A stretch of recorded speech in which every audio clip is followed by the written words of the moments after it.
청동 황소, 스페인 당나귀, 피의 독수리. 마치 세상에서 가장 무서운 동물 체험장 같지 않나요? 하지만 이것들은 실제 고문 방법이었고 인류는 항상 타인을 고통스럽게 하는 잔인하고 창의적인 방법을 찾아왔습니다. 안녕하세요, 저는 조슈입니다. 인류 역사상 가장 잔혹한 형벌들을 인포그래픽스 쇼에서 살펴보겠습니다. 이 중 많은 것을 빠르게 살피고 특히 가장 미친 형벌들을 자세히 알아보겠습니다. 고전이자 인류 역사상 최악의 형벌부터 시작하겠습니다. 프랑스 철학자 미셸 푸코는 그의 저서 감시와 처벌, 감옥의 탄생을 한 불운한 프랑스인 로베르 프랑스와 다미엥이라는 인물에 관한 장으로 시작합니다. 다미엥은 루이 15세 왕을 암살하려다 실패했고 그 대가로 그는 극심한 처벌을 받았습니다. 그는 녹인 왁스와 납에 화상을 입었고 끓는 기름이 벌어진 상처에 부어졌습니다. 이후 그는 팔다리를 말에 묶어 찢는 형벌을 받았고 마지막에는 몸통이 화형에 처해졌습니다. 군중 중 일부는 환호했지만 한 평론가는 이렇게 썼습니다. 나는 여러 번 얼굴을 돌리고 귀를 막아야 했습니다. 그의 몸의 절반이 찢겨나가는 동안 그의 날카로운 비명을 들었기 때문입니다. 형벌은 점차 덜 가혹해졌지만 오늘 우리는 그 잔혹했던 과거를 돌아봅니다. 이번 인포그래픽 쇼 에피소드에서는 인류 역사상 최악의 형벌들을 살펴봅니다. 이 목록은 잔혹함의 순서대로 정리된 것이 아님을 먼저 설명드려야겠습니다. 왜냐하면 여러분이 보시다시피 이 모든 형벌들은 극도로 야만적이기 때문입니다. 어느 것이 가장 끔찍한지 판단하기 어렵습니다. 모두 매우 참혹하기 때문이며 어떤 형벌이 가장 흉악한지는 여러분이 판단해주세요. 또한 몇몇 분들은 20년간의 독방감금과 같은 오랜 고통이 죽기 전 몇 초 또는 몇 분 동안 겪는 극심한 고통보다 실제로 더 끔찍하다고 생각할 수도 있다는 점을 덧붙이고 싶습니다. 오늘은 더 야만적인 행위에 집중하겠습니다. 신장대. 아마 여러분 모두가 들어봤을 처벌부터 시작하겠습니다. 신장대는 직사각형 틀과 일련의 지렛대, 도르래, 밧줄로 이루어진 꽤 단순한 장치였습니다. 고대부터 중세 유럽까지 다양한 버전의 신장대가 존재했습니다. 이 장치의 목적은 죄수의 관절을 잡아당겨 근육이 찢어지고 관절이 빠질 때까지 늘어뜨리는 것이었습니다. 결국 모든 관절이 탈구되었습니다.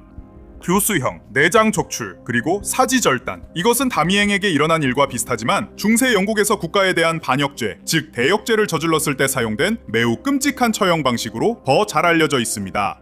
죄수는 거의 죽을 때까지 교수형에 처해진 후 아직 살아있는 상태에서 내려져 내장이 적출되고 남성의 성기도 잘려나갔습니다. 그 후 그는 여러 조각으로 잘리고 머리도 잘린 뒤 사람들이 볼 수 있는 곳에 걸렸습니다. 이 처벌은 1870년 영국에서 폐지됐습니다. 유다의자 또는 데니의자 혹은 유다의 요람이라고도 불리는 이 고문 도구는 정확히 언제 사용되었는지는 알려지지 않았지만 관련된 스케치가 존재하고 일부 박물관에도 전시되어 있습니다. 이 도구는 좌석에 뾰족한 피라미드가 있는 의자였습니다. 중세 역사를 다루는 웹사이트들에 따르면 사람들은 이 뾰족한 부분 위에 앉혀져 밧줄로 천천히 내려졌으며 이 뾰족한 부분이 신체의 구멍에 들어가면서 극심한 고통을 주었다고 합니다. 때로는 추가로 무게를 달아 더 강하게 내리누르기도 했고 기름을 발라 고통을 더욱 심하게 만들기도 했습니다. 그들은 더 천천히 내려지면서 서서히 죽어갔고 혹은 감염으로 인해 더욱 느리게 죽기도 했습니다. 우리가 찾은 두 개의 자료에 따르면 이 과정은 몇 시간에서 며칠까지 걸릴 수 있었다고 합니다. 어떤 자료는 이것이 스페인 종교재판 때 사용됐다고 하지만 다른 자료는 이를 반박합니다. 삶아 죽이기. 이번엔 1500년대 영국으로 돌아갑니다. 아주 성미가 급했던 헨리 8세 왕이 이것을 사형 방법으로 만들었다고 전해지지만 한때 유럽과 아시아 전역에서도 널리 사용되었던 것으로 보입니다. 짐작할 수 있듯이 이 고문과 보통 결국 죽음에 이르는 이유는 누군가가 커다란 가마나 솥에 물, 기름 또는 타르를 가득 채워놓고 산채로 끓였기 때문입니다. 헤서린 휠, 부러뜨리는 바퀴라고도 알려진 이 단순한 신체 파괴 방법은 주로 18세기와 19세기에 유럽과 아시아 일부 지역에서 사용된 것으로 여겨집니다. 프랑스 작가 볼테르는 18세기 출간 책에서 이 처벌을 다뤘습니다. 죄수들은 큰 나무 바퀴에 묶여 사지가 벌려 고정됐습니다. 그 다음 집행에는 무거운 물체, 때로는 쇠 몽둥이로 죄수를 바퀴 위에서 때려 몸이 거의 산산조각이 날 때까지 부러뜨렸습니다. 하지만 피해자들이 부상으로 며칠 후에 사망하기도 했습니다. 머리 앞잡기는 설명이 필요 없습니다. 머리에 금속 접시와 턱 아래 금속판이 단단히 고정되어 있어 움직일 수 없다고 상상해보세요. 그 접시는 부릴 수 있는 큰 나사를 사용해서 아래로 내릴 수 있습니다. 접시가 내려가면서 머리뼈를 부수고 결국 두개골을 으스러뜨립니다. 이것이 언제 사용되었는지에 대한 신뢰할 만한 자료는 많지 않지만 다시 말해 이것은 중세시대의 장치였던 것으로 여겨집니다. History.com에서는 이것이 실제로 존재했던 것이라고 말하고 있으며 역사를 통한 고통, 고문, 처벌 대백과라는 책에도 등장합니다. 마큐형은 왕좌의 게임을 봤다면 익숙할 형벌입니다. 이 고문은 전체 피부를 벗기거나 중국에서는 얼굴 피부만 벗기기도 했다고 합니다. 때로는 피부를 더 쉽게 벗기기 위해 먼저 불에 태우기도 했고, 아니면 단순히 더 끔찍하게 만들기 위해 그렇게 했을 수도 있습니다. 이 형벌은 18세기까지 존재했고, 미셸 푸코는 감시와 처벌에서 이를 소름 끼치게 자세히 다룹니다. 13세기 영국에서 도둑들에게 이런 형벌이 내려졌으나 이는 전 세계적으로 시대를 불문하고 있었습니다. 중국 황제 홍무제가 1357년에 5,000명의 여성에게 생가죽을 벗기는 형벌을 명령했다는 이야기가 있지만, 스킨앤본즈에서는 이를 1396년으로 봅니다. 1000번의 배임에 의한 죽음. 계속해서 중국의 비슷한 시기를 보면 이런 잔혹한 고문이 등장합니다. 린치라고도 알려진 이 형벌은 1000번의 배임에 의한 죽음이라는 책에 따르면 14세기 중국에서 흔한 처벌 방식이었으며 수세기 동안 중국에 존재해왔다고 합니다. 죄수는 온몸이 칼로 베었지만 상처가 작아 죽기까지 오랜 시간이 걸렸습니다. 칼을 피한 부위는 없었고 결국 이 고문으로 희생자는 죽음을 맞이했습니다. 하지만 이 처벌이 중국 밖에서 악명 높아졌지만 일부 역사학자들은 이 형벌이 오래 지속되지 않았고 일부 절단은 실제로 사지 절단으로 더 빨리 죽음을 초래했다고 말합니다. 톱질형, 15세기 그림을 보면 이 형벌은 너무나도 단순해서 어떤 면에서는 가장 야만적으로 보입니다. 사람은 V자로 벌린 채 교수대에 거꾸로 매달리고 두 남자가 큰 톱으로 사파구니부터 반으로 자릅니다. 그는 이 고통을 상당 부분 살아서 겪는다고 합니다. 한 자료에 따르면 이 형벌은 중세 유럽과 중국에서 드물게 사용되었으며 중국에서는 몸통을 가로로 톱질하는 방식도 있었다고 합니다. 웹을 둘러보면 톱질 형벌은 수세기 동안 전 세계에서 다양한 형태로 행해졌습니다. 어쨌든 사람들은 톱으로 갈라졌지만 그 방법에는 여러 가지가 있었던 것 같습니다. 주의입니다. 여러분은 과거 사람들이 왜 그런 행동을 하거나 지지했는지 의문일 수 있습니다. 인간은 고통을 잘 이해하는데 타고난 도덕성이 없었던 걸까요? 아직 생각하지 않았다면 쥐에 의한 사망 이야기를 들으면 곧 하게 될 것입니다. 이 형벌은 중세 유럽과 중국에서 실제로 사용된 듯합니다. 자료에 따르면 굶주린 쥐를 벌거벗은 죄수와 상자에 넣으면 쥐가 천천히 그를 먹는다고 합니다. 다른 자료에 따르면 쥐들이 내부로 들어갈 수 있도록 먼저 그 사람의 배를 부분적으로 열어놓는다고 합니다. 이 내용은 1931년 출간된 메릴리 I Go to Hell, 주교의 딸의 회상록에 쓰여 있습니다. 고문 사전은 이 일이 독일에서 있었다고 전합니다. 다른 책에서는 쥐가 중국에서 금속 냄비 아래에 갇혀 희생자의 배 위에 올려졌다고 전합니다. 이 냄비는 쥐가 어쩔 수 없이 사람 몸을 갉아먹고 빠져나가려 할 때까지 가열됐습니다. 이 일이 실제로 어떻게 끝났는지 알 수 없고 쥐가 사람 몸을 뚫고 나올 가능성도 높지 않습니다. 일부 자료들은 실제로 그런 일이 있었다는 증거를 제시하지 않습니다. 많은 요청에 따라 범죄자들과 정부, 통치체제, 심지어 종교의 위협으로 여겨진 사람들에게 당국이 가한 상상할 수 없는 형벌에 관한 또 다른 프로그램을 선보입니다. 중세시대처럼 머리를 죄틀로 으깨진 않지만 오늘날에도 야만적인 형벌은 여전히 존재합니다. 가장 발전된 나라들에서도 물고문 같은 고문이나 독방에 갇혀 정신이 망가지는 일 등이 존재합니다. 여전히 일부 국가에서 시행되는 태형은 극심한 고통을 넘어선 것으로 불리며 돌에 맞아 죽는 것은 상상만 해도 끔찍한 죽음일 것입니다. 2008년 13세 소말리아 소녀가 성폭행을 신고했다는 이유로 목까지 땅에 묻힌 채 50명의 남성에게 돌에 맞아 사망했다는 보도가 있었습니다. 오늘은 인포그래픽 쇼의 이번 에피소드에서 인류 역사상 최악의 형벌 2부에서 더 미친 잔혹함을 살펴보겠습니다. 10위 청동 황소입니다. 시칠리아 황소로 알려진 이 잔혹한 형벌은 고대 그리스에 있었습니다. 우리는 이를 어떻게 할까요? 그리스 역사가 디오도로스 시쿨로스는 그 시대의 다양한 문화를 다룬 여러 역사서 중 하나에서 이에 대해 썼습니다. 그는 황소와 거의 같은 크기로 청동으로 황소를 만들었다고 기록했습니다. 그 황소의 옆면에는 문이 있어서 사형을 선고받은 사람들이 그 안으로 밀려 들어갔다고 합니다. 그 후 황소 아래 불을 지펴 사람을 산채로 구웠고 황소는 비명소리가 들리도록 설계됐다고 전해집니다. 이게 끔찍하게 들릴 수 있지만 방송이 끝나면 그렇게 나쁜 죽음은 아니라고 생각할 수도 있습니다.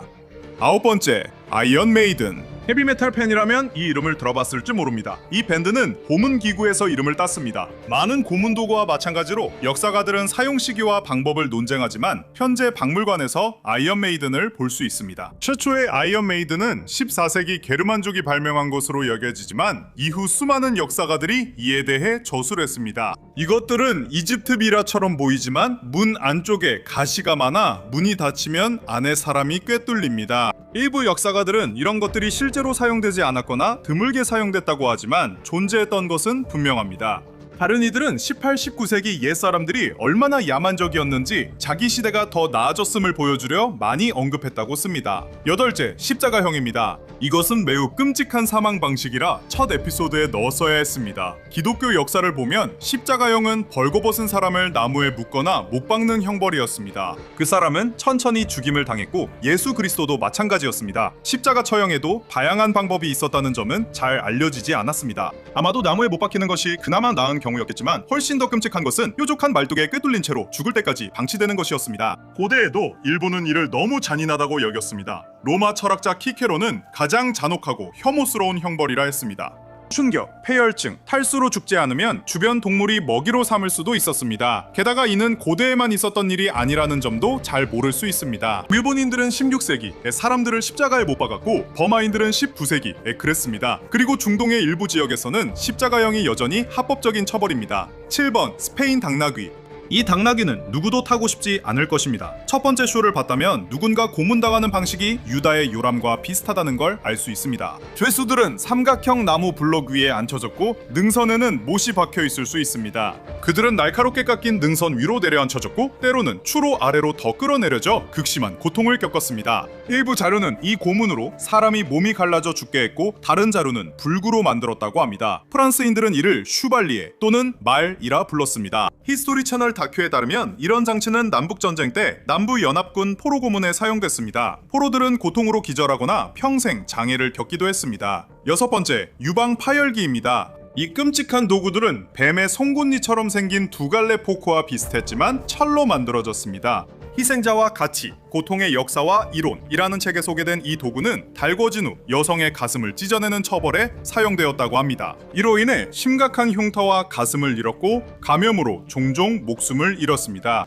중세시대와 성이라는 웹사이트에 따르면 이 도구는 주로 유산을 했다는 혐의를 받거나 간통 혐의를 받은 여성들에게 사용되었다고 합니다. 2014년 ISIS가 여성 피해자에게 바이터라 불리는 유사 도구를 사용했다는 보고도 있습니다. 보고에 따르면 일부 여성들이 올바른 복장을 하지 않았다는 혐의를 받아 바이터가 사용됐다고 합니다. 다섯 번째는 악어 가위입니다. 물론 남성들도 성기와 관련된 야만적 처벌을 피하지 못했습니다. 악어 가위는 내부에 이빨이 있는 철제 관이었습니다. 이 도구는 달궈진 후 남성의 성기에 악어 입처럼 물려졌습니다. 이로 인해 거세가 이루어졌지만 당시에는 이런 처벌이 감염으로 인한 느린 죽음을 의미했습니다. 중세시대와 성에 관한 기록에 따르면 악어 가위는 매우 특정한 목적을 가지고 있었는데 바로 왕을 암살하려 한 자들을 훼손하는 것이었습니다. 또 다른 기록에 따르면 성기를 뜯은 후 손가락이나 발가락 등도 제거했다고 합니다. 왕을 죽이려 하거나 실제로 죽이는 것, 즉 국왕 살해는 최악 중의 최악으로 여겨졌습니다. 그래서 다시는 그런 시도를 못하게 할 처벌이 필요했습니다. 더 심했다면 철빗도 받을 수 있었죠. 날카로운 가시가 달린 무거운 빗으로 살을 긁어내는 형벌이었으며 몸이 거의 남지 않을 정도였습니다. 이 형벌을 받고도 살아남으면 목이 잘렸습니다. 네 번째, 중국 고문 의자입니다. 자, 이것도 사람들을 극도로 공포에 떨게 하려고 사용된 또 다른 끔찍한 도구일 수 있습니다. 그가 실제 인물이었다면 소 시리즈 지그소도 이 의자를 부러워했을 겁니다. 박물관 웹사이트에서 현재 소유자가 명시된 이 의자도 실제로 존재했습니다. 이 의자는 나무로 만들어졌고 팔걸이, 등받이, 발받침, 좌석에 12개의 강철 칼날이 박혀 있습니다. 유럽에서도 사용되었으며 우리는 이를 철의자라고 부릅니다. 이 의자에는 희생자들이 앉을 수 있도록 500개에서 1500개에 이르는 못이 박혀 있었을 수도 있습니다. 때로는 고통을 더하기 위해 의자 아래에 뜨거운 숯을 놓기도 했습니다. 한 역사가가 이렇게 썼습니다. 못은 주요 장기를 관통하지 않았고 적어도 사람이 의자에서 풀려날 때까지는 출혈이 최소화되었습니다. 매수가 풀려난 후의 결과가 좋았을 거라고는 상상할 수 없습니다. 세 번째, 중국식 물고문입니다. 여러분은 극심한 육체적 고통을 주는 도구들 사이에 이게 왜 있는지 의아해할 수 있습니다. 천천히 미쳐가는 것이 신체 일부를 잃는 것보다 더 끔찍할 수도 있습니다. 이 고문은 머리 한 부분에 천천히 물을 한 방울씩 떨어뜨리는 것으로 이루어집니다. 그리고 시간이 충분히 지나면 이것이 완전히 참을 수 없을 정도가 되어 피해자를 미치게 만든다고 합니다. 미스버스터즈 팀이 실험했지만 그 사람은 오래 버티지 못했습니다. 2시간도 안 돼요. 그는 실험 중단을 요청했고 폐소공포증과 어깨 경련, 정신이 나갈 것 같다고 했습니다. 이걸 며칠 겪는다고 상상해보세요. 회의론자들은 이 방법의 효과를 확신하지 못합니다. 알아내는 방법은 하나뿐입니다. 두 번째는 관고문인데 문제는 사망까지 시간이 오래 걸린다는 것입니다. 이 고문은 중세시대에 매우 인기가 있었고 사람들에게 범죄를 저지르지 못하게 겁을 주는 데 사용되었습니다. 희생자들은 들보나 나무에 매달려 구멍이 뚫린 나무관, 즉 일종의 나무 감옥 안에 갇혔습니다. 관이 너무 작아 사람이 구부러진 채 들어가야 했고 그 자리에 방치되었습니다. 사람들은 물건을 던지거나 막대기로 찌르며 괴롭혔고 희생자들은 천천히 죽을 때까지 그곳에 남겨졌습니다. 심지어 죽은 후에도 새들이 그들의 살을 쪼아먹고 거의 남지 않을 때까지 그 자리에 그대로 방치되었습니다. 운이 좋은 사람들은 범죄가 그리 심각하지 않았다면 살아있는 채로 내려올 수 있었을지도 모릅니다. 그리고 마지막으로 1위는 스카피즘입니다. 지금까지 존재했던 고문 중에서도 가장 창의적인 것 중 하나인 이 페르시아식 처형 방법은 그 어떤 것과도 다릅니다. One bloody thing after another, the world's gruesome history에 따르면 희생자는 우유와 꿀을 토할 정도로 억지로 많이 먹었고 그 때문에 개미와 해충이 몰렸습니다. 그는 온몸에도 꿀이 발라졌습니다. 대부분의 꿀은 눈, 코, 입 그리고 생식기 주변에 발라졌고 귀와 항문에도 발라졌다고 합니다. 그는 얕고 고여있는 물 위에 두 척의 배 사이에 묶인 채로 온갖 곤충들과 네 발 달린 청소동물들에게 먹잇감이 되었습니다. 한 비잔틴 역사가가 이렇게 썼습니다. 게다가 그의 배는 우유와 꿀로 부풀어 올라 액체 배설물을 내보내는데 이 배설물이 썩으면서 장내 벌레를 비롯한 온갖 종류의 벌레떼가 생겨납니다. 이렇게 배 위에 누운 희생자는 오물 속에서 살이 썩고 벌레에 먹히며 오랜 시간 끔찍하게 죽게 됩니다. 그는 내부부터 먹히고 운이 좋으면 그 전에 죽을 수도 있습니다. 많은 분들의 요청으로 우리는 다시 인간들이 처벌이라는 이름으로 저질렀던 잔혹한 일들에 대해 이야기하려 합니다. 과거에 우리가 죄수들을 반으로 톱질하고 머리를 으깨고 내장을 꺼내고 화형에 처하고 때로는 그냥 바퀴에 묶어 산산조각이 날 때까지 부셔버렸다는 사실은 정말 믿기 어렵습니다. 일부 작가들이 폭력의 유령이라 부른 이런 행위들은 범죄를 억제하고 처벌할 뿐 아니라 대중에게 자신의 위치를 지키라는 경고의 의미도 있었습니다. 이런 잔인하고 비인도적인 행위들은 오히려 사람들의 체제 반감을 키워 상황 변화를 이끌었습니다. 12번째, 스캐빈저의 딸. 이것은 때때로 스켈빙턴의 딸이라고도 불렸는데 영국인 윌리엄 스켈빙턴 경의 이름을 딴 것입니다. 기본적으로 철로 만들어진 A자형 기구였습니다. 이 기구는 경첩이 있어 프레임을 움직일 수 있었습니다. 희생자의 머리는 A자 윗부분에 고정되고 팔다리는 아래쪽에 묶였습니다. 고문관은 그 사람을 심하게 구부려 극심한 고통을 주거나 몸을 부러뜨릴 수 있었습니다. 일부는 이를 거꾸로 된 신장대과 비슷하다고 말합니다. 신장대가 사람을 잡아당겨 찢는 것과 달리 이 기구는 사람을 으스러뜨렸습니다. 이 기구는 헨리 8세 시대에 만들어졌지만 엘리자베스 1세 시대에도 사용된 기록이 있습니다. 11번째는 색다른 가죽 벗기기입니다. 이전에도 피부 벗기는 고문에 대해 이야기한 적이 있습니다. 이 끔찍한 고문 방식은 유럽에서 중국, 아프리카, 아즈텍 제국에 이르기까지 전 세계에서 목격되었습니다. 하지만 미디벌 타임즈 앤 캐슬스 웹사이트에 따르면 이 고문은 여러 방식으로 시행됐습니다. 때때로 사람들은 뼈에 붙은 살이 타고 연해질 때까지 오랜 시간 동안 햇볕 아래에 방치되었다고 합니다. 이렇게 하면 생가죽 벗기기가 더 쉽게 이루어질 수 있었습니다. 다른 문화권에서는 사람을 약하게 끓인 뒤 껍질을 벗겼다고 합니다. 한 자료에 따르면 고문자들은 피부를 큰 조각으로 벗기려 했다고 합니다. 이렇게 한 이유는 다른 사람들에게 경고로 전시하기 위해서였습니다. 영국 우스터 대성당에는 아직도 보존된 피부가 있습니다. 이것은 교회 종을 훔치려던 바이킹의 피부였습니다. 인간이 이런 일을 했다는 게 믿기 어렵지만 더 끔찍한 일도 있었습니다. 10번째, 투석형입니다. 이 처형은 고문에 의한 것으로 대부분의 잔혹한 처형과 달리 대중이 직접 그 끔찍함에 참여할 수 있다는 점이 다릅니다. 돌로 치는 처형은 아주 오래전부터 있었고 유대, 기독교 전통에서 그 뿌리를 찾을 수 있습니다. 하지만 안타깝게도 오늘날에도 세계 일부 지역에서는 이러한 관행이 여전히 존재합니다. 이 잔혹한 관행은 보통 사람을 땅에 머리만 남기고 묻은 다음 희생자가 죽을 때까지 돌을 던지는 것을 의미했습니다. 이것은 현재도 일부 이슬람권 등 몇몇 국가에서 여전히 합법입니다. 예를 들어 이란에서는 샤리아법에 따라 돌 크기까지 정해 처형이 오래 지속되지 않게 합니다. 엠버시는 이란, 아프가니스탄, 나이지리아 일부 지역, 수단, 파키스탄, 아랍에미리트 등에서 여전히 돌로 처벌하는 형벌이 존재한다고 전합니다. 또한 일부 지역에서는 부족 관습에 따른 사적 정의의 일환으로 사람들이 돌에 맞아 죽는 일이 발생하기도 합니다. 분노한 군중이 머리에 돌을 던질 때 그런 삶이 어떤 기분일지 상상하기 어렵습니다. 인류는 아직 잔혹한 과거에서 완전히 벗어나지 못했다고 볼 수 있습니다. 더 나쁜 것은 돌팔매질이 많은 이성적이고 자비로운 사람들이 볼 때 사소하거나 범죄가 아닌 일들 뒤에 자주 발생한다는 점입니다. 2011년 미국에서 한 남성이 돌팔매질로 사망한 사건을 예로 들어보겠습니다. 네, 그런 일이 실제로 있었습니다. 28세 남성, 이 70세 남성을 돌로 쳐 죽인 이유는 구약 성서가 동성애자 처벌로 그렇게 하라고 했다고 주장했기 때문입니다. 이런 끔찍한 처벌은 요즘에는 자주 일어나지 않지만 과거에는 보시다시피 이런 일이 전혀 끔찍하다고 여겨지지 않았습니다. 9번째, 사지를 누리는 사다리형 고문대입니다. 중세 유럽에서 이런 형태의 처벌은 신장대와 매우 비슷했습니다. 아시다시피 신장대 1.0은 보통 사람을 신장대에 묶고 여러 개의 밧줄을 도르래에 연결하는 방식이었습니다. 그 다음에는 누군가 이 장치에 연결된 바퀴를 돌리면서 천천히 사람을 잡아당겨 몸이 찢어지거나 최소한 관절이 부러지게 만들었습니다. 하지만 이것만으로 유럽 일부 사디스트들에게 충분히 고통스럽지 않았던 듯합니다. 그래서 비슷한 기계가 발명되어 사람이 못 위에 눕혀진 채 잡아당겨졌습니다. 실제로 독일의 중세범죄박물관에서 이 못이 박힌 렉을 볼 수 있습니다. 8. 무릎 분쇄기. 과거를 기억하지 못하는 자는 그것을 반복할 운명입니다. 철학자 조지 산타야나는 우리의 잘못, 심지어 최근의 잘못까지도 늘 되새겨야 한다고 말했습니다. 그래서 이탈리아 산지 미냐노에 있는 중세 범죄 박물관이 있다는 것은 좋은 일입니다. 박물관 웹사이트에는 폭력에 맞서 싸우는 이들과 함께 인간이 수세기 동안 어떻게 고문당했는지 보여주는 것이 우리의 사명이라고 적혀 있습니다. 그 웹사이트에서는 중세 고문 도구에 대한 다양한 정보와 사진을 볼 수 있습니다. 우리는 니 스플리터, 무릎 분쇄기를 선택했는데 이름만 들어도 얼굴이 찡그려집니다. 두 개의 나무 블럭이 서로 마주보며 수직 철봉에 연결되어 있다고 상상해보세요. 나무 조각들에는 커다란 못들이 튀어나와 있어서 전체적으로 보면 꽤 위험해 보이는 입처럼 생겼습니다. 사람의 다리가 이 입 모양 구조물 안에 들어가고 무릎이 이빨이 있는 부분에 위치하게 됩니다. 그리고 입이 천천히 닫히면 무릎과는 작별이죠. 또한 그 시절엔 이런 심각한 부상이 거의 항상 느리고 고통스러운 죽음으로 이어졌다는 점을 기억해야 합니다. 사람들이 응급실로 급히 옮겨져서 마취제와 진통제에 취한 채 수술을 받는 그런 시대가 아니었습니다.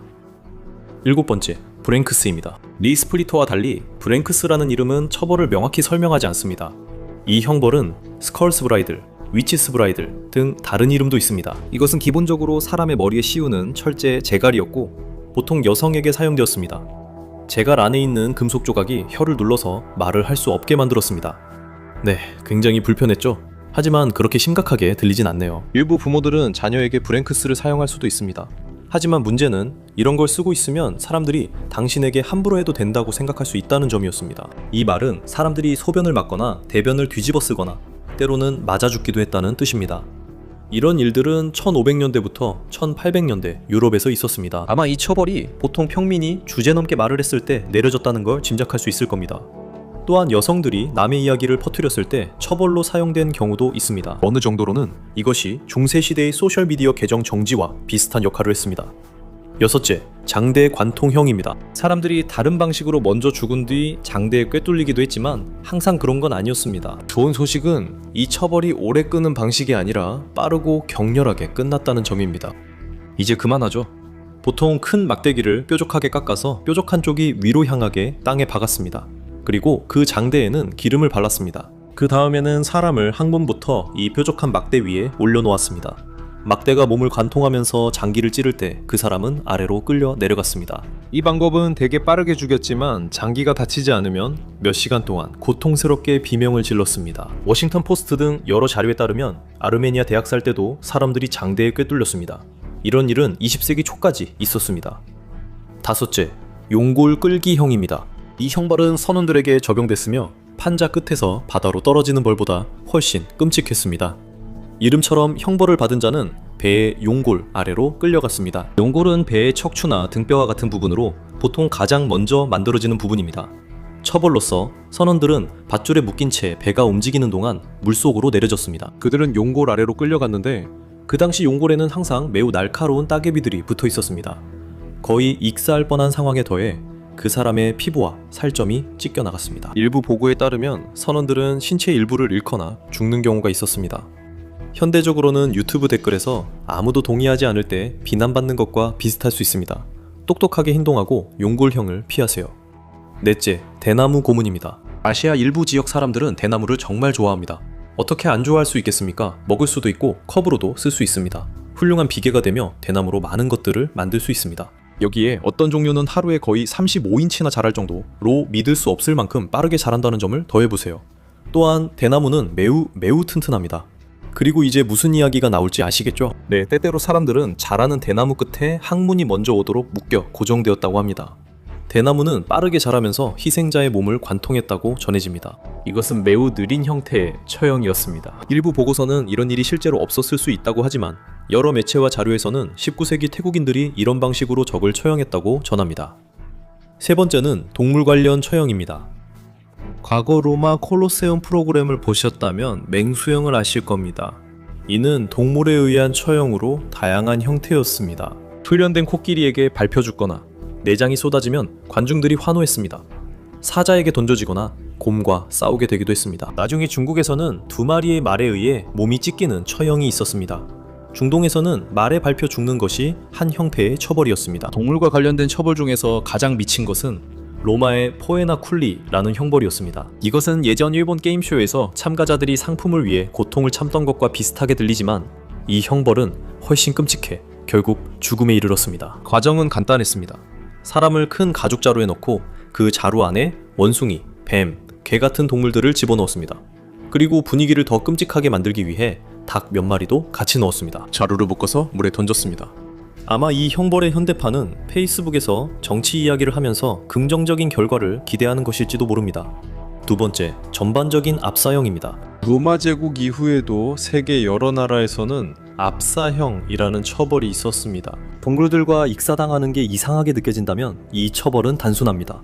주로 돌에 깔려 압사당하는 것입니다. 영국과 프랑스에서는 법정에서 아무런 답변을 하지 않으면 압사형에 처해질 수 있었습니다.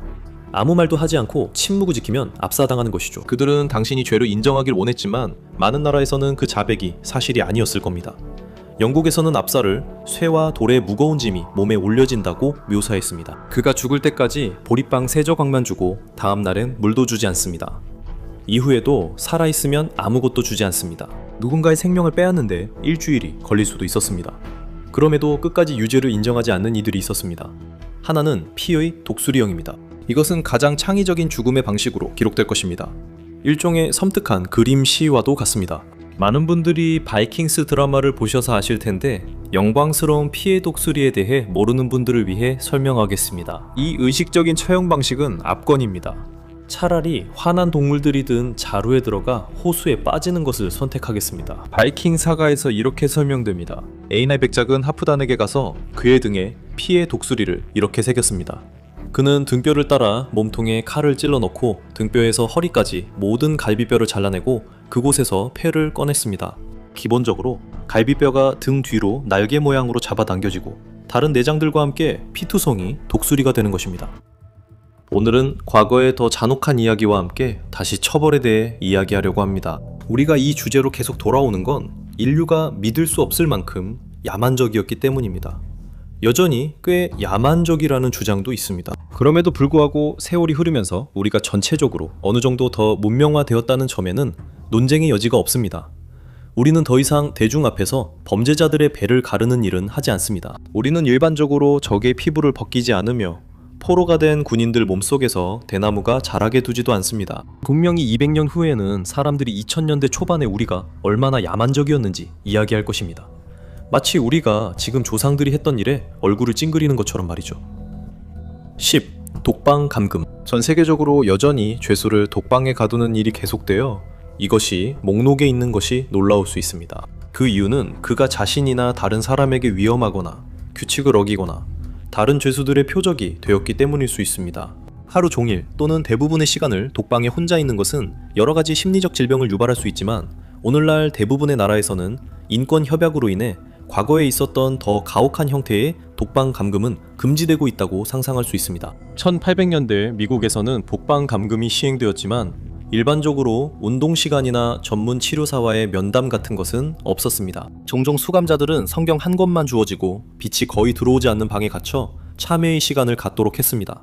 하지만 그다지 성공적이지는 않았습니다. 1890년에 미국 대법원 판사는 상당수의 수감자들이 짧은 기간의 감금만으로도 거의 환상에 가까운 상태에 빠졌고 그 상태에서 벗어나게 하는 것이 거의 불가능했으며 또 다른 이들은 극심한 정신 이상에 빠졌다고 지적했습니다. 그는 일부가 스스로 목숨을 끊었다고 했지만 유럽의 중세 지하 감옥 독방이 더 끔찍했다는 점을 알 수 있습니다. 일부 감방은 빛이 전혀 되지 않았고 너무 작아 움직일 수 없었습니다. 죄수들은 돌감방에서 참회하는 데 더해 종종 고문까지 당했습니다. 이것이 다른 프로그램에서 언급한 처벌만큼 잔인하지 않다고 생각할 수 있습니다. 하지만 차갑고 어두운 지하 감옥에 갇혀 천천히 죽어가며 정신을 잃고 어쩌면 손이 으스러진 상태에서 회복하려 애쓰면서도 진통제라도 받으려고 의사를 만날 수도 없는 상황을 상상해보세요. 결과가 죽음이라면 단두대에서 빨리 끝내는 게 나은지 독방에서 시간을 보내는 게 나은지 스스로 물어볼 수도 있습니다. 이제 생매장형 감금입니다. 하지만 가끔은 사람들이 지하 감옥에서 풀려나기도 했고 삶은 계속되었습니다. 그래서 대부분의 분들이 방금 드린 질문에 감옥에서 시간을 보내겠습니다. 감사합니다. 라고 대답했을지도 모릅니다. 하지만 여러분이 원치 않을 것은 생매장형 감금입니다. 여러 형태가 있지만 기본적으로 죽을 때까지 갇혀 있다는 뜻입니다. 네 벽이 당신을 둘러싸 독방에 가두고 문 없이 그냥 남겨질 수 있습니다. 공기 구멍이 있어도 며칠 내에 죽는 건 시간 문제입니다. 고대 로마에서는 순결을 어긴 베스타 처녀에게 이런 일이 있었다고 전해지며 페르시아 일부 지역에서는 꽤 흔했다고 합니다. 이것은 한 방문객이 약 100여 년 전에 페르시아를 여행한 후 그가 본 생매장 방에 대해 쓴 내용입니다. 사막에서 가끔 볼 수 있는 또 다른 슬픈 광경은 불운한 희생자가 벽돌 기둥에 산채로 갇혀있는 모습입니다. 희생자는 미리 절반쯤 쌓아 올린 기둥 안에 넣어집니다. 만약 집행인이 자비롭다면 얼굴까지 빠르게 벽돌을 쌓아 올려 시멘토로 막아버리고 죽음이 신속하게 찾아옵니다. 하지만 때때로 벽돌 사이로 소량의 공기가 들어오게 해두기도 하는데 이런 경우 고문은 잔인해지고 고통은 오래 지속됩니다. 때로는 산채로 묻히거나 벽에 갇히는 것을 뜻하기도 했지만 어떤 경우에는 문이 잠겨 있을 뿐이었습니다. 12세기 영국에서는 왕이 굶주림의 형벌을 내려 독방에 갇혀 아무것도 먹지 못할 수 있었습니다. 이제 여러분에게 화형이나 압사처럼 빠른 죽음과 무덤에서 굶어 죽거나 질식하는 서서히 죽음 중 무엇을 선택할지 물을 수 있습니다. 8번째, 백색 고문. 백색 고문은 최근 이란에서 정치범에 대한 처벌로 특히 사용된 바 있지만 이 극단적인 심리적 고문은 다른 곳에서도 사용된 적이 있습니다. 짐작하셨겠지만 죄수들은 하얀 감방에 격리되고 흰 옷을 입으며 아무 소리도 듣지 못하고 경우에 따라 흰 쌀밥만 먹는다고 합니다. 이것은 또 다른 형태의 감각 박탈을 의미할 수도 있습니다. 유럽민주변호사협회가 미국을 비난하면서 이를 어떻게 설명했는지 말씀드리겠습니다. 관타나모에서는 죄수들이 감각 박탈 상태로 수감됩니다. 귀와 눈이 가려지고 손과 발이 묶이며 두꺼운 장갑을 끼고 사생활이 전혀 없는 우리에 갇혀 밤낮으로 항상 감시당합니다. 이것이 바로 백색 고문이라고 불립니다. 이란의 죄수 아미르 파크라바르드는 백색 고문이 뼈가 부러질 정도로 신체적 고문을 당했을 때보다 훨씬 더 끔찍했다고 말했습니다. 그가 석방된 후 언론에 이렇게 말했습니다. 우리는 어떤 색도 볼 수 없었습니다. 감방 전체가 하얗게 되어 있었어요. 바닥도 하얗고 우리의 옷도 하얗고 그리고 조명도 마찬가지였습니다. 24시간 내내 하얗게 밝혀져 있었죠. 음식도 하얀 쌀밥이었습니다. 우리는 색도 볼 수 없고 소리도 들을 수 없었습니다. 7번, 타루와 깃털 씌우기. 다시 고통으로 돌아가지만 여기에 굴욕감이 더해집니다. 이런 종류의 처벌은 중세 유럽에서도 찾아볼 수 있지만 미국 혁명 시기에 꽤 인기를 끌었습니다.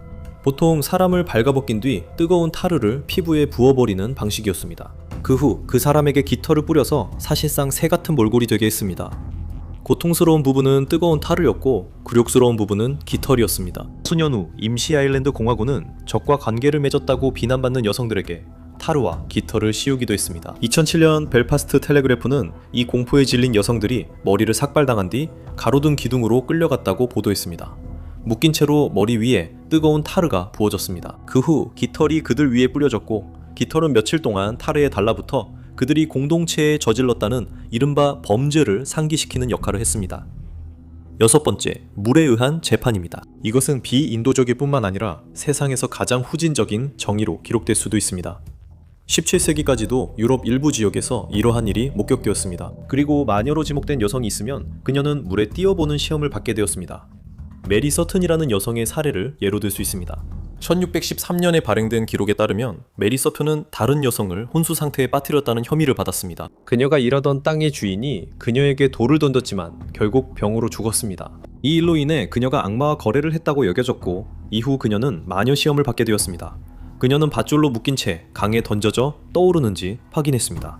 만약 떠오르면 마녀임이 분명하다고 여겼습니다. 하지만 그녀가 죽으면 악의 도움을 받지 않은 것으로 여겼습니다.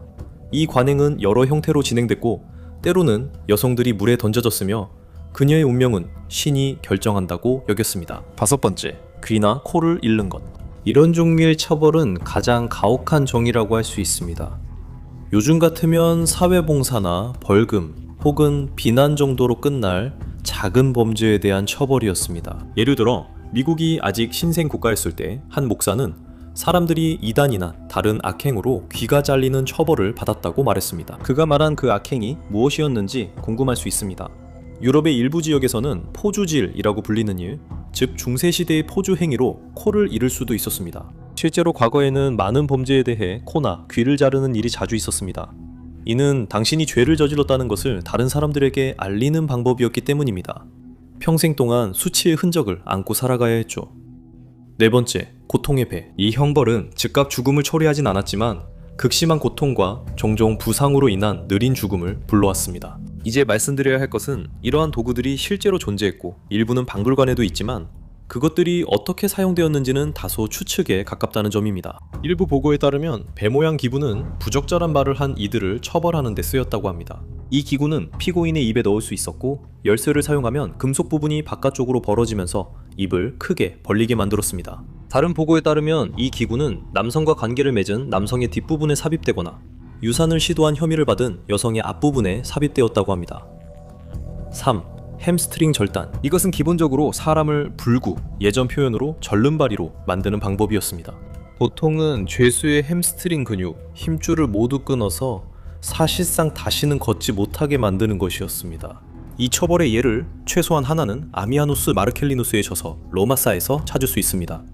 둘째, 발굽기입니다. 여러분도 아시다시피 발바닥은 매우 민감하기 때문에 이런 이유로 인해 예로부터 고문의 대상이 되어왔습니다. 고대 로마 시대에 발을 굽는 고문이 있었다는 증거가 있으며 스페인 종교재판 시기에도 이런 일이 있었다는 증거가 있습니다.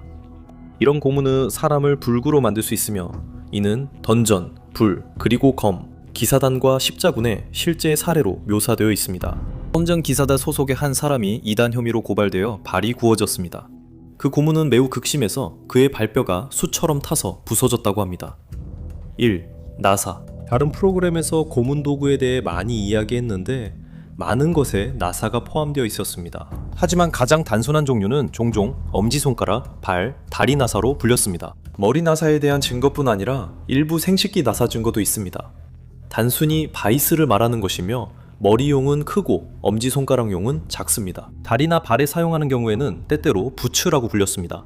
하지만 이 부츠는 사람이 신으면 훨씬 더 작게 만들어질 수 있었습니다. 이것들이 조여질 때 범죄의 종류나 신문 중에 한 말에 따라 안에 있는 것이 산산조각이 날 가능성이 있었습니다. 스코틀랜드에서 사용된 이 장치들을 다룬 한 책은 다리 조임새가 세상에서 가장 심하고 잔인한 고통을 준다고 했습니다. 발가락이나 엄지손가락이 조여지면 극심한 고통이 발생하는 것은 분명합니다. 하지만 우리가 이야기했던 다른 고문들과는 달리 이러한 조임새의 사용은 꽤 흔했으며 항상 중범죄에만 사용된 것은 아니었던 것 같습니다. 아주 먼 과거에는 견딜 수 없는 고통을 주거나 아예 희생자를 죽이기 위해 만들어진 끔찍한 장치들이 많이 있었습니다.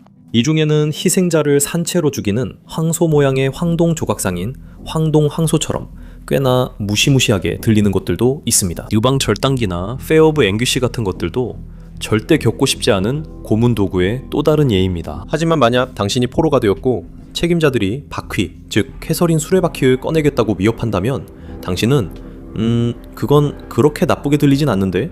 라고 생각할 수도 있습니다.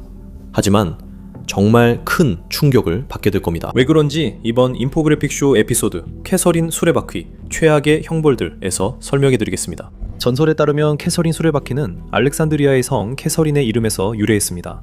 성 캐서린은 학문과 철학을 중시하는 이들의 수호 성인이며 뜻밖의 죽음을 막아줍니다. 사실 이 인물에 대한 언급은 9세기 이전에는 없었으며 그녀가 4세기에 살았다고 전해지지만 실제로 존재하지 않았을 가능성이 높다고 추정됩니다. 그녀의 이야기는 이집트에서 시작된 유명한 이야기였습니다. 공주였을지도 모를 만큼 귀족 출신이며 매우 학구적인 인물로 알려졌습니다. 하지만 당시 로마 황제였던 막센티우스가 기독교인들을 가차없이 박해하고 있었기 때문에 그녀가 이에 맞서 부당함에 항의한 것은 현명하지 못했다고 생각할 수도 있습니다. 막센티우스는 젊은 카타리나와 지략 대결을 벌이기 위해 여러 학자들을 선발했다고 전해지지만 결국 현자들은 패배하고 말았습니다. 카타리나는 자신의 발언으로 감옥에 갇혀있는 동안에도 막센티우스의 많은 군인들, 심지어 그의 아내까지 기독교로 개종시키는데 성공했습니다. 말할 필요도 없이 막센티우스는 매우 불쾌했습니다. 고문 중에도 카타리나는 예수 그리스도를 배우자라 했고 결국 사형이 선고됐습니다. 이때 처형 도구로 사용될 예정이었던 바퀴가 등장하게 됩니다. 전해지는 이야기에 따르면 그녀가 바퀴에 손을 대자 바퀴가 부서졌고 황제는 절망해 그녀를 참수했습니다. 이후 그녀는 시나이 산으로 옮겨졌습니다. 흥미롭게도 이후에 잔다르크 성인은 자신이 들었던 여러 목소리 중 하나가 카타리나의 목소리였다고 밝혔습니다. 그렇다면 카타리나가 기적적으로 피했던 이 바퀴는 무엇일까요? 하지만 운이 덜 좋았던 많은 사람들은 이 바퀴에 의해 목숨을 잃었습니다. 이 바퀴는 부러뜨리는 바퀴라는 또 다른 이름으로도 알려져 있는데 이 이름이 어떤 바퀴인지 짐작하게 해줄 것입니다. 이 바퀴는 나무로 만들어졌으며 마차에 사용되는 바퀴와 비슷하거나 동일한 것이었습니다. 이 바퀴는 두꺼운 나무로 만들어졌을 뿐만 아니라 금속 테두리가 둘러져 있었습니다. 때로는 더 큰 피해를 주기 위해 돌출된 철제 칼날로 개조되기도 했습니다. 이 거대한 바퀴는 죄수의 온몸 위에 떨어뜨려졌고 충격으로 뼈가 부러졌습니다. 또 다른 방법은 사람을 바퀴에 묶고 바퀴를 돌리면서 팔과 다리를 쇠망치나 쇠막대기로 내리치는 것이었습니다. 뼈가 산산조각 나기만 하면 그게 전부였습니다. 바퀴를 떨어뜨리거나 망치로 내리치는 횟수는 미리 정해져 있었습니다.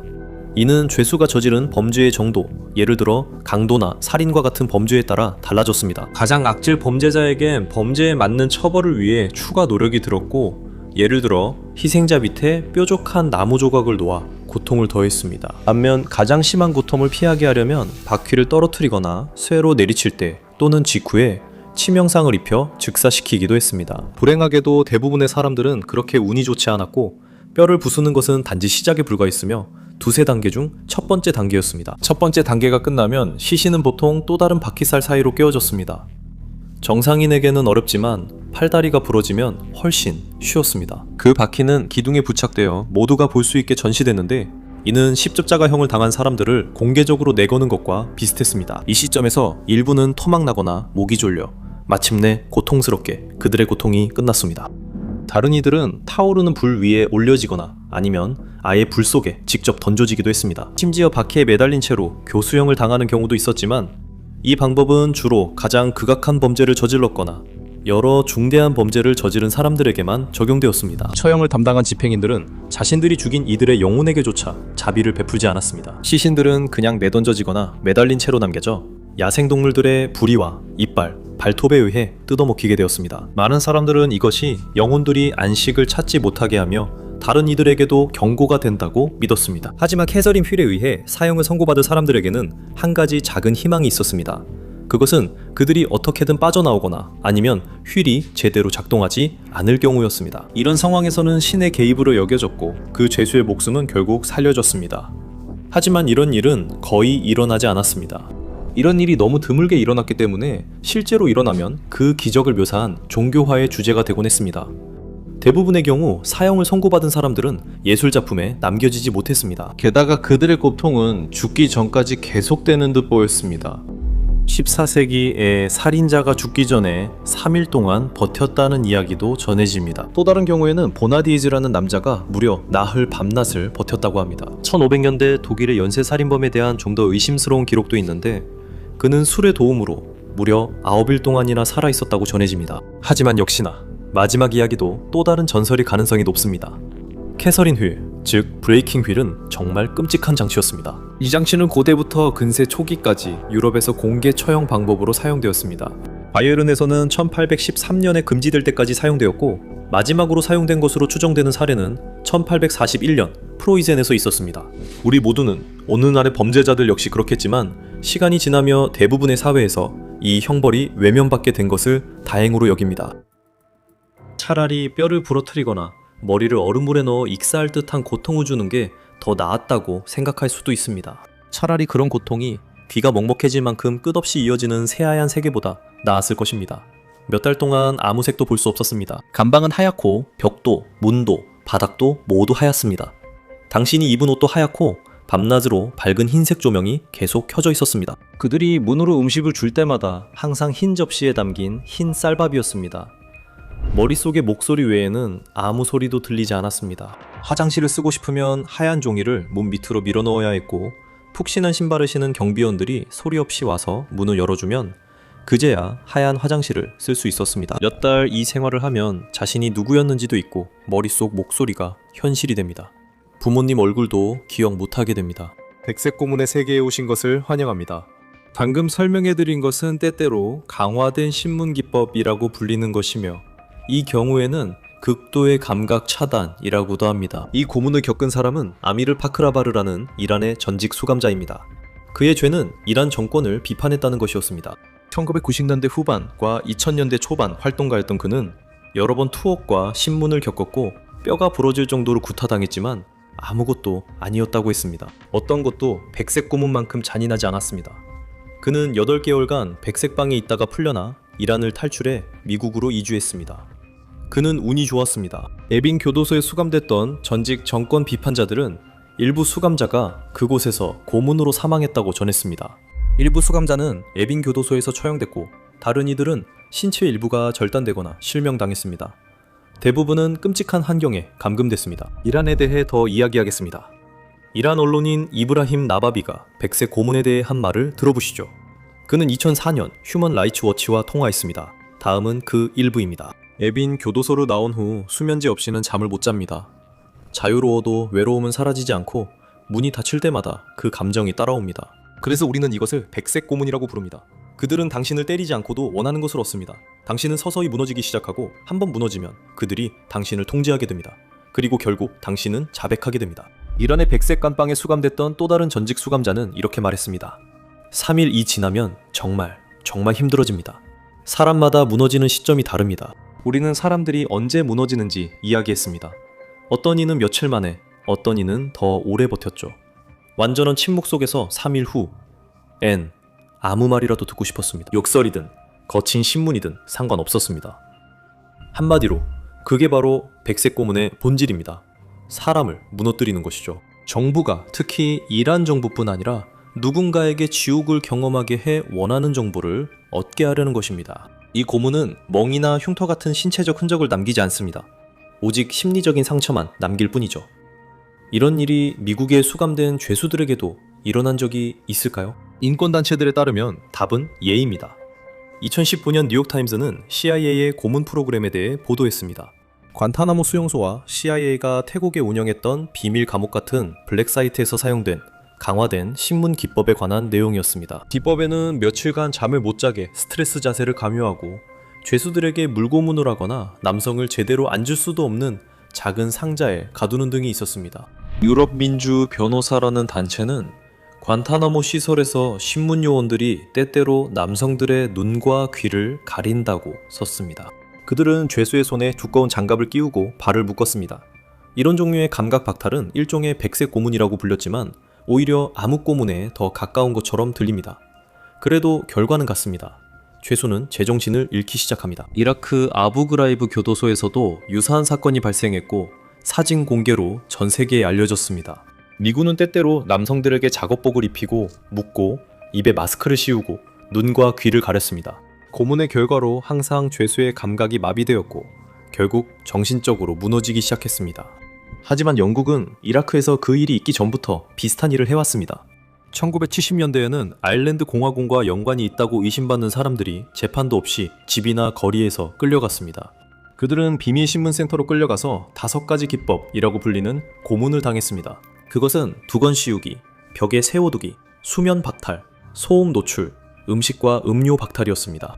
남성들이 감방에 있을 때 그들은 수갑이 채워지고 두건이 씌워져서 말 그대로 항상 어둠 속에 있었습니다. 설상가상으로 영국인들은 계속해서 화이트 노이즈라 불리는 쉿쉿거리는 소리를 녹음해 틀었습니다. 죄수들은 때때로 누군가가 감방에 들어온 줄도 모른 채 사타구니를 걷어차이기도 했습니다. 이것은 끊임없는 스트레스와 불면을 초래했습니다. 이러한 감각 박탈의 목적은 무엇이었을까요? 그것은 최악의 우울증과 극심한 불안, 그리고 시간이 지나면 환각과 심지어 의식 상실까지 유발하는 것이었습니다. 영국은 이라크 전쟁에서 이것을 사용했고 미국, 이스라엘, 브라질도 도입했습니다. 각국은 어떻게 이런 일을 하고도 넘어갈 수 있었을까요? 그들은 이것이 엄밀히 말해 고문이 아니라 더 강화된 신문이라고 주장합니다. 인권단체들은 수년간 이를 비판해왔죠. 베네수엘라에서는 당국이 백색 고문에 대해 자신들만의 독특한 방식을 가지고 있습니다. 카라카스 시내 한 건물 지하에는 라툼바, 영어로는 더툼이라고 불리는 곳이 있습니다. 그곳에서 죄수들은 아주 작은 감방에 갇혀 있습니다. 감방은 모두 하얗게 칠해져 있죠.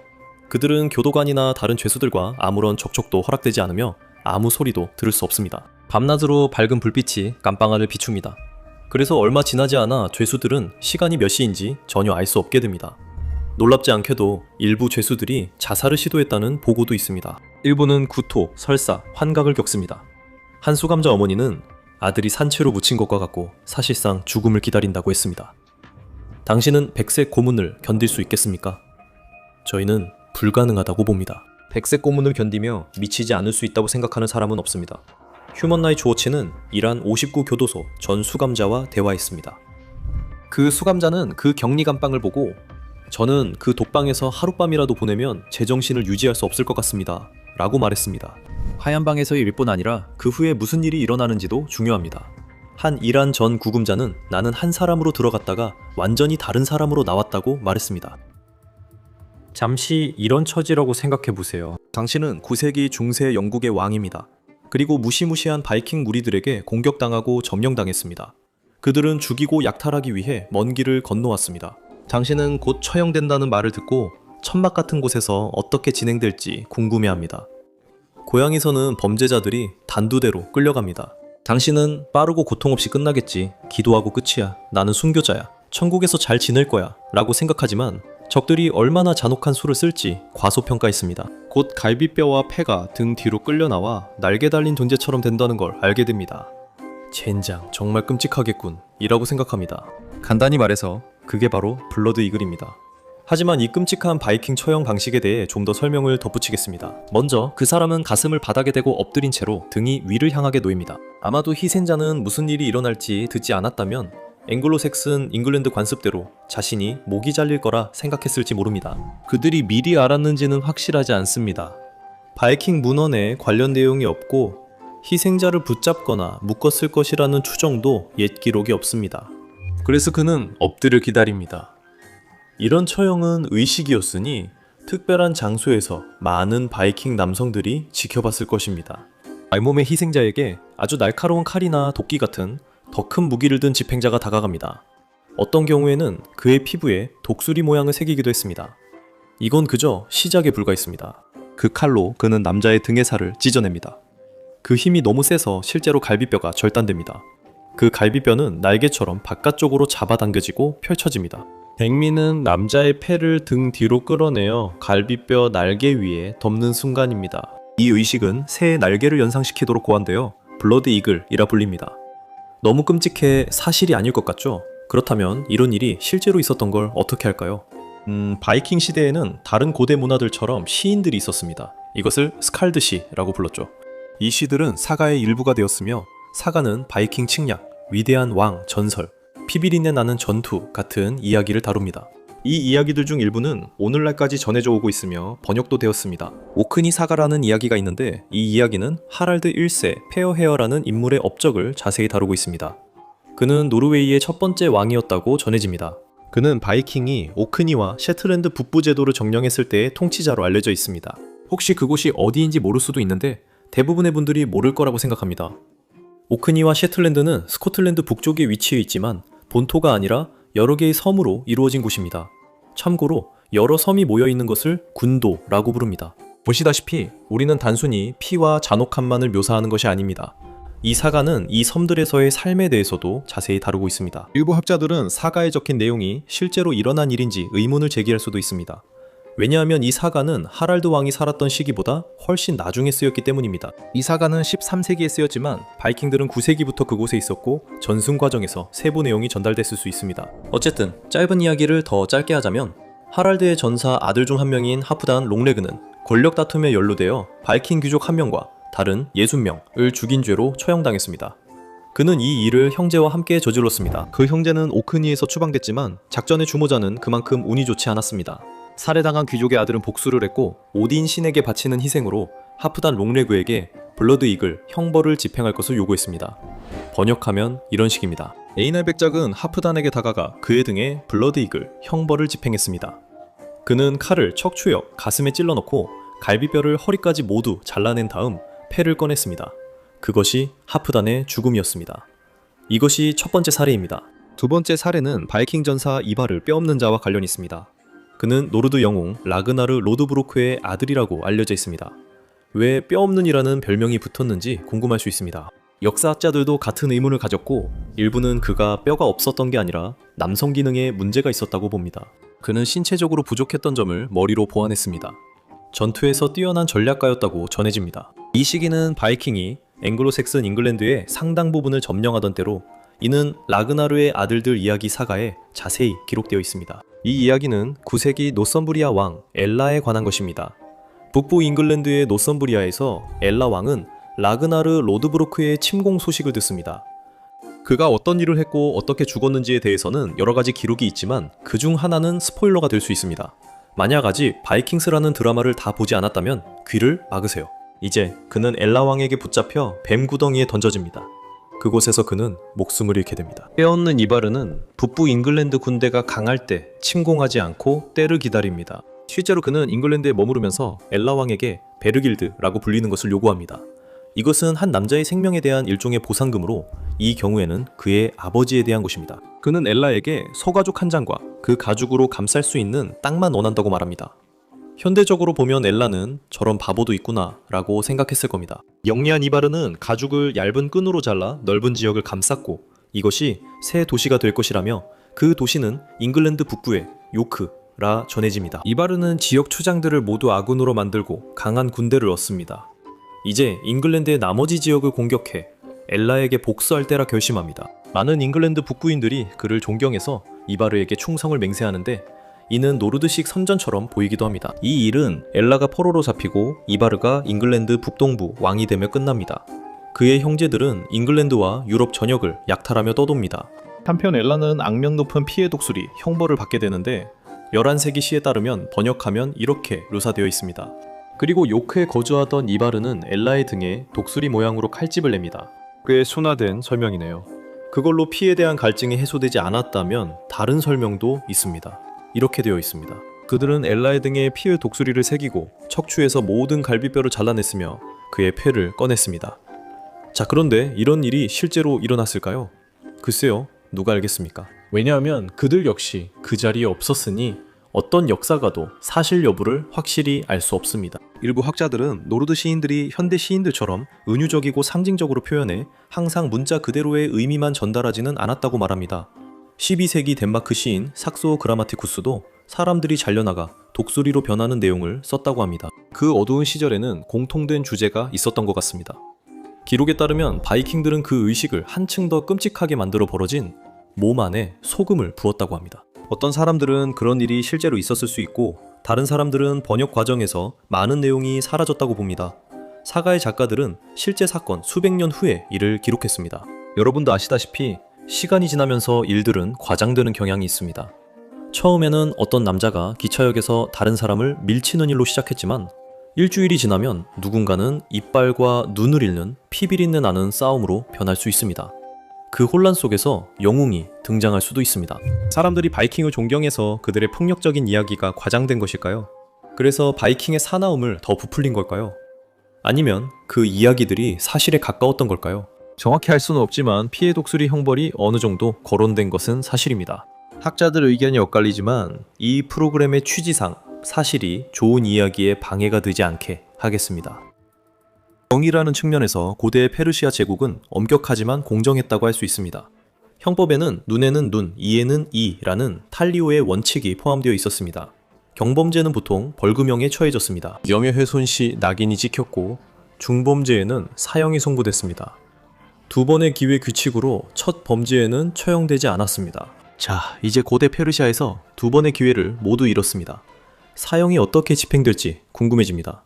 혹시 죄로 질식시키는 형벌일까요? 또는 로마 황제 발레리아누스처럼 녹인 금을 목구멍에 붓는 형벌일 수도 있습니다.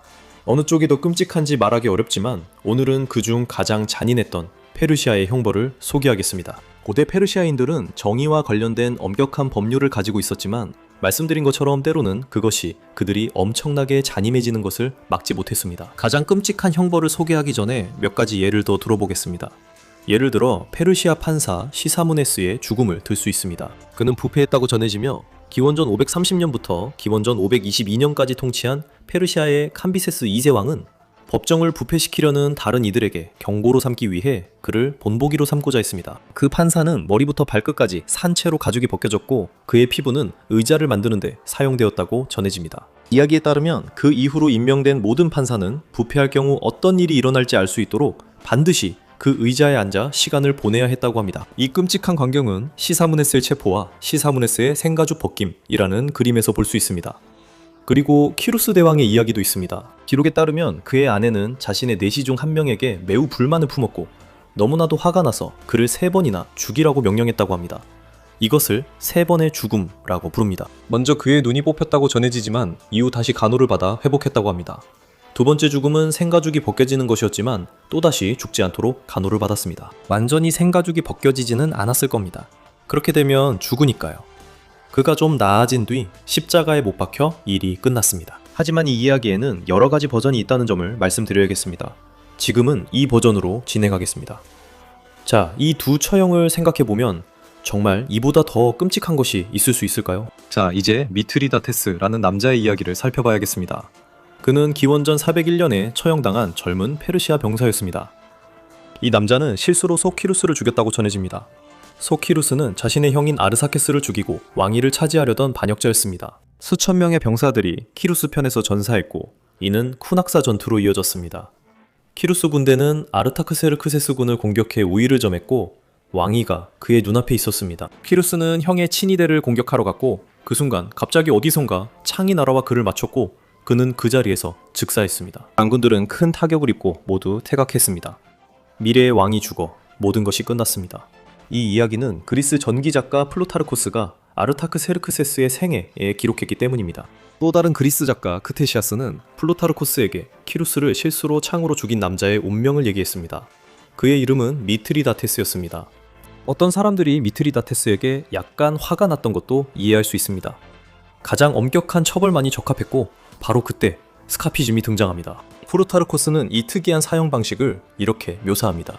그의 오래된 언어를 저희가 의역해 설명하겠습니다. 그래서 크기가 같은 두 척의 배를 서로 포개어 못으로 고정했습니다. 일종의 떠다니는 관이 만들어진 셈이죠. 배에는 구멍이 뚫려 있어서 죄수의 손, 발, 머리가 밖으로 나오게 고정할 수 있었습니다. 지금까지는 괜찮아 보이죠? 그는 물 위에 떠 있었고 머리가 밖으로 나와 있었으며 점점 더워지고 있었습니다. 그는 뜨거운 태양이 얼굴을 내리쬐는 채로 거기에 방치되었습니다. 그의 몸은 떠다니는 무덤 안에서 뜨겁게 달궈지고 있었죠. 그리고 나서 그들은 미트리다테스를 억지로 우유와 꿀을 먹였고 그것도 꽤 많은 양이었습니다. 또한 그의 얼굴에도 그걸 발랐습니다. 곧 그의 꿀 묻은 얼굴은 파리로 뒤덮였고 파리들은 그의 얼굴에 달라붙어서 그와 꿀을 함께 빨아먹기 시작했습니다. 그 후 그는 계속해서 억지로 더 많은 것을 먹여줬고 결국 배가 불룩해질 때까지 먹었습니다. 그리고 그는 상당한 양의 배설물을 쏟아냈습니다. 이 시점에서 플루타르코스가 말했듯이 부패한 배설물에서 벌레와 해충들이 생겨나기 시작했습니다. 이런 것들이 미트리다테스의 장 속으로 들어갔고 그의 살도 천천히 바깥에서부터 갉아먹히고 있었습니다. 곤충들과 해충들에 의한 이 느린 갉아먹힘은 17일 동안 계속되었다고 합니다.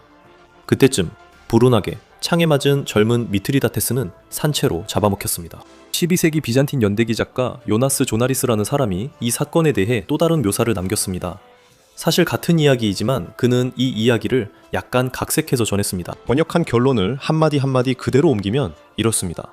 파리, 말벌, 그리고 벌들이 그 단맛에 이끌려 그의 얼굴과 배 밖으로 드러난 모든 부분에 달라붙어 그 불쌍한 남자를 끔찍하게 괴롭히고 쏘아댑니다. 게다가 우유와 꿀로 인해 부풀어 오른 그의 배에서는 액체 배설물이 쏟아져 나오고 이 배설물은 썩으면서 장내 벌레를 비롯한 온갖 종류의 벌레떼를 번식시킵니다. 이렇게 희생자는 배들 안에 누운 채 자신의 오물 속에서 살이 썩어가고 벌레들에게 먹히며 오랜 시간에 걸쳐 끔찍하게 죽음을 맞이합니다.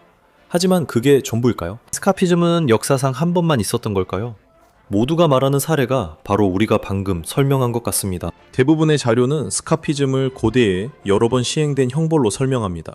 저희는 기독교 순교의 역사에서 발췌한 내용을 찾았습니다. 그리고 그 책에는 363년에 마르크 마르쿠스라는 주교가 이교도 신전을 파괴하고 그 자리에 교회를 세웠다고 기록되어 있습니다. 이 일은 로마 황제 율리아누스 아포스타타에게 좋게 받아들여지지 않았고 그는 마르쿠스를 벌로 바구니에 매달아 곤충들에게 먹히게 했다고 기록되어 있습니다. 하지만 이는 극단적 스카피즘보다는 뜨거운 햇볕 아래서 죽는 경우로 보입니다.